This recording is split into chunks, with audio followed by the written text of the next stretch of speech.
মানুষ প্রতিদিন দেখতেন আল্লাহর ওলি মানুষ মসজিদের ইমাম সাহেব প্রতিদিন আমাদের কাছে আসে, আইসা আমাদের কাছে নাস্তা করে। তো ওই দোকানদার প্রতিদিন ওই আল্লাহর ওলির কাছে দোয়া চাইতেন। কি বলে দোয়া চাইতেন? যে হযরত মেরে লিয়ে দোয়া কিজে, যে হযরত আমার জন্য আপনি একটু খাস করে দোয়া করে দেন। তো ইমাম সাহেব প্রতিদিন দোয়া করতেন, প্রতিদিন দোয়া করতেন। কি দোয়া করতেন? যে আল্লাহ তুঝে ইনসান বানা দে, আল্লাহ তুঝে ইনসান বানাই, আল্লাহ তুঝে ইনসান বানা দে।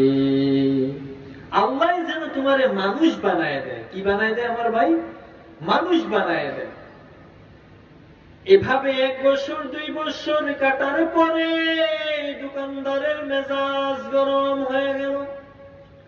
দোকানদার প্রতিদিন ওই আল্লাহর ওলির কাছে দোয়া চায় যে হযরত আমার জন্য একটু দোয়া করে দেন।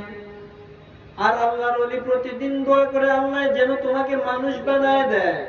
দোকানদারের মেজাজ গরম হয়ে দোকানদার বলল, হুজুর আল্লাহর ওলি ও ইমাম সাহেব, আমারে কি আপনার গরু ছাগল মনে হয়নি?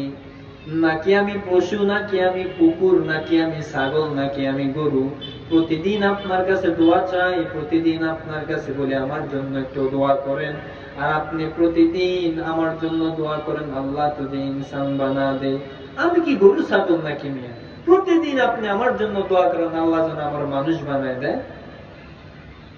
আল্লাহর ওই প্রশ্নের জবাব মুখে দেন নাই। তাকে দোকান থেকে নামাইয়া মাথার পাগড়িটা তার মাথার মধ্যে দিয়া, হাতের লাঠিটা তার হাতের মধ্যে দিয়া দোকানদারকে পাঠাই দিলেন। বললেন, যাও যুবক, তুমি দিল্লির বাজারের মধ্যে একটু ঘুরে আসো, একটু বাজার করে আসো। ওই যুবক মাথার মধ্যে পাগড়িটা নিয়ে, হাতে লাঠিটা নিয়ে ওই দিল্লির বাজারের মধ্যে যায়।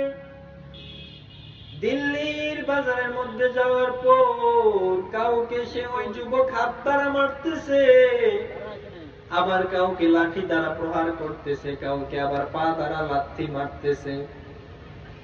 ওই আল্লাহর ওই পিছন দিয়ে দৌড়ে যাইয়া যুবকের পিছন দিয়ে থাপা দিয়ে বলে, হতভাগা, তুমি কেন আল্লাহর গোলামদেরকে মারতেছো?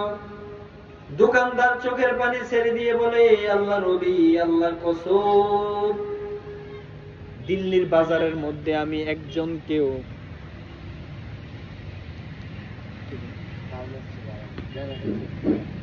দিল্লি